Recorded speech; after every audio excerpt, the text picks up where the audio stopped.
Welcome back to Midpoint. Former Congressman, current leading conservative commentator, Michael Patrick Flanagan, staying with us here on Midpoint. When you were elected back in 1994, you were a rare Republican elected from Chicago at that time into the House. I want to talk about another politician from the Windy City, our current president. Mr. Obama, in an NPR interview, said it's not enough for the Republicans to grind the wheels of Congress to a halt and blame me. They need to show that they can govern.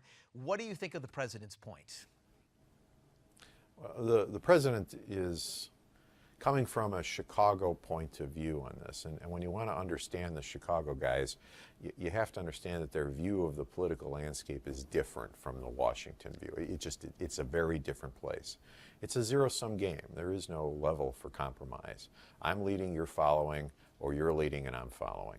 The president has every intention of leading here. And this is why he's out in front during between the Congresses, doing the work that he believes will lead him to a pace over the next 2 years to be in charge of the public voice, in charge of the public agenda. It is the nature of Congress to compromise. It's not the nature of presidents to compromise. So his view of Congress is, you have to compromise, that is, come completely to my opinion, and then we can work together. That's not uncommon for presidents, but it is uncommon for a president to take that sort of bold stand against a Congress that has reached out and said we can do some things together.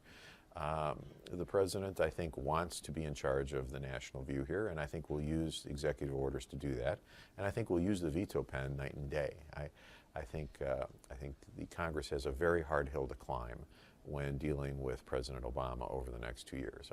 I'm hopeful, I'm prayerful that they can find some things to work on. I'm not of the opinion right now that that list exists yet. Without the president compromising, then, what are some specific legislative goals that the GOP can tackle to show that they can govern? Well, I think if you define governing as getting a presidential signature, they're not going to be able to govern. If you define governing by actually passing legislation that the people who sent them there to do will do, in cooperation with Democrats across the aisle in Congress, I think they'll grind out a huge amount of legislation. I think the president will veto it just the same. There's a caucus of Democrats in the House and the Senate who are prepared to be helpful on immigration, who are prepared to be helpful on reforming the ACA, the Obamacare, who are prepared to be helpful on tax matters, and an assortment of regulatory lists as well. Whether the president wants to heed the helpers of his own party to these legislations or not, I think remains to be seen, and I think the president probably won't. I hate to predict that. I hope I'm wrong, but I think I won't be. And I think the president can claim the Republicans are obstructing all he likes, but it will not prove to be true. Well, let me just kind of flesh that out a little bit. The president's going to blame the GOP once again, saying that they're grinding government to a halt. How does the GOP get away so it doesn't look like or being portrayed that they are the party that is the problem in Washington? Well, they make sure that the legislation that they move is bipartisan. And you get some Democratic helpers to talk about how some of the work is necessary.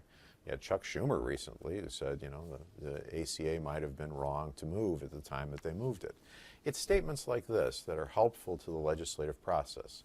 As I said, it's the nature of Congress to compromise. Even congressional Democrats and congressional Republicans will try and come not to the middle, but to the right of center, the left of center, depending on who the majority is. But they'll all move.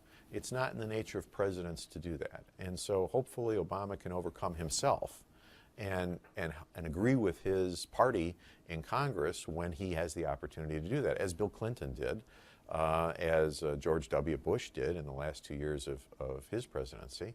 And hopefully he'll be able to do the same, taking those two really good precedents. So you're saying if the bipartisan support can be gained in Congress, then maybe the president may blink and there could be some sort of resolution specifically on immigration or maybe corporate tax reform, correct? Well, I don't know if it's about the president blinking. I think it's about the president wanting to actually accede to the will of the people, represented by good bipartisan legislation by the first branch of government, Congress, that would like to see particular pieces of legislation moved. Hopefully the president will be cooperative and helpful. Never too early to talk about presidential politics. Obviously, the start of Congress just a week away, but let's talk about 2016. Where do you right now rate the GOP field? No one obviously entered officially, but what do you think about some of the names being tossed around? It's very broad, and we're lucky to have a really good collection of choices from the far right to the moderate to well-experienced to new players to players in government and players out of government. We have some great choices to make in the next 2 years. Any names at the top of the list? Jeb Bush obviously talking about running. Any names off your personal favorites that maybe might be entering the race? I'll support the nominee, I think, as most Republicans will. I think it's important that we have a Republican president after this presidency, simply to get the federal bureaucracy and the federal judiciary back toward the middle. All right, Michael Patrick So whoever Flanagan. the nominee is will enjoy my support. Appreciate that. To be continued, right? Much more to talk about here on Midpoint. We're coming right back.